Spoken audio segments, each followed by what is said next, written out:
স্বামীর পকেট থেকে স্বামীকে না জানিয়ে টাকা নেওয়া যাবে কিনা, স্বামীর পকেট থেকে স্বামীকে না জানিয়ে টাকা নিতে পারবেন কিনা, এই প্রশ্নটি অনেক মেয়েদের জন্য খুব গুরুত্বপূর্ণ। একবার রমজান মাসে সম্ভবত সারা রাত, আমাদের বাসায় রমজানের সবাই সাধারণত জেগে থাকে সারা রাত রমজান মাসে, দিনে ফজরের পরে এশাক পড়ে তারপরে 4-5-6 ঘন্টা একসাথে ঘুমায়। এটা আমাদের বাসায় একটা কালচার অনেক দিন থেকে।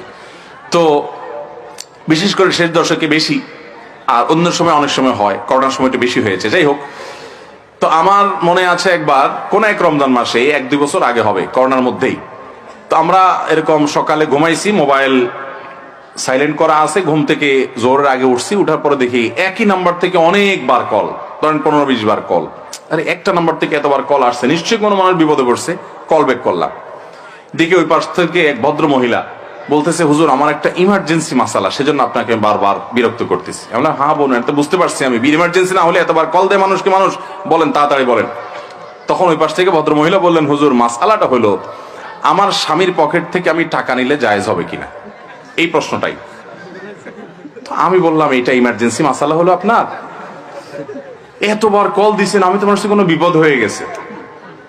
আমার ওয়াইফকে যখন বললাম, দেখো এটা বলে ইমার্জেন্সি মাসালা, তখন আমার ওয়াইফ ভদ্রমহিলা আমারে বললো, তুমিও তো বুঝো না, আসলে বেচারির জন্য ওইটাই হয়তো ইমার্জেন্সি। সে হয়তো তার বখিল স্বামীর পকেটে কোনোদিন টাকা পায় না, আজকেই হয়তো জীবনের প্রথম চান্স পাইছে, অতএব এটা তার জন্য এই মুহূর্তে জানা জরুরি।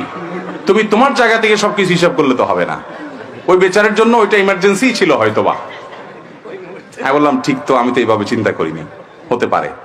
তো যাই হোক, এই প্রশ্নের উত্তর হলো, মেয়েরা স্বামীর পকেট থেকে টাকা নিতে পারবে, এটা জায়েজ হবে তখন যদি স্বামী স্ত্রীর মধ্যকার এই বোঝাপড়া থাকে যে স্বামী জানে তার স্ত্রী দায়িত্বশীল, তার সংসারের প্রয়োজনে খরচ করে, বা তিনি যেখানে খরচ করেন সেই খরচের ব্যাপারে স্বামীর আপত্তি থাকে না। এরকম অনেক স্বামী স্ত্রীর মধ্যে বোঝাপড়া আছে না নাই?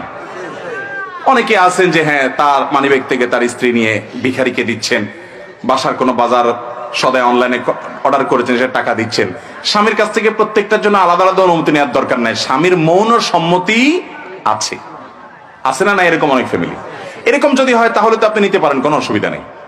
আর যদি ব্যাপারটা এরকম হয় যে আপনি স্বামী ঘুমানোর পর ওই হুজুরের কাছ থেকে মাসালা জিজ্ঞাসা করে তারপর চুপে চুপে আস্তে করে মানিব্যাগটা বের করে আপনি সেখান থেকে টাকা পরে সরায় আবার জায়গা মতো রেখে দিচ্ছেন, ভদ্রলোক যাতে টেন না পায়, প্রক্রিয়া যদি এটা হয় তাহলে সেটা না জায়েজ। কারণ সেটা হবে কি, তখন চুরি। তখন সেটা হবে কি, চুরি। কোন কোন ক্ষেত্রে ডাকাতিও হয় আজকাল, কোন কোন ফ্যামিলিতে কি হয়, ডাকাতি মানে কি, সরাসরি ওঠ, টাকা না দিলে খবর আছে।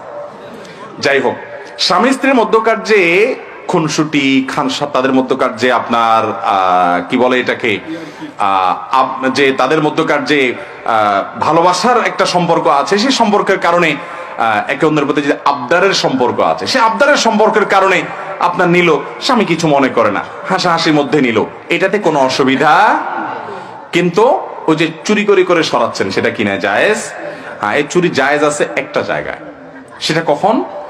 আপনার স্বামী, আপনি অসুখে মরে যান তবুও আপনাকে ডাক্তারের কাছে নেয় না, আপনার বাসায় বাজার নাই তবুও দেয় না। অনেক বিশেষ করে এক স্বামী আরেক বিয়ে করলে অনেক সময় দেখা যায় অনেক জালেম, এই বউর খোঁজ খবর আর নেয় না, একেবারে নিত্য প্রয়োজনীয় তার যে প্রাপ্য সেটাও দেয় না, বাপের বাড়ির থেকে এনে বেচারি সংসার চালান লাগে, চাল ডাল কিনা লাগে। এরকম যদি হয়, তখন এই স্বামীকে যদি আপনি বাগে পান, তো আপনার যতটুকু না হলে নয়, যেটা আপনার প্রাপ্য অধিকার, ভরণ পোষণ, খাবার দাবার, চাল ডাল কেনার, এইরকম টাকা তার কাছ থেকে আপনি সরায় নিতে পারেন, এটা জায়েজ হবে। কথা কি ক্লিয়ার? তাহলে স্বামী তার স্ত্রীর পকেট থেকে চোখ বন্ধ করে কেবল টাকা নিবেনই নিবেন, এটা কিন্তু জায়েজ নাই। বিশেষ করে স্বামী যদি আপত্তি করে যে হ্যাঁ আমাকে বলে নিবা, বা আমাকে না বলে নিবা না, বা স্বামী শুনলে নাখোশ হয়, নারাজ হয়, তাহলে সেক্ষেত্রে তাকে না বলে নেওয়া যাবে না।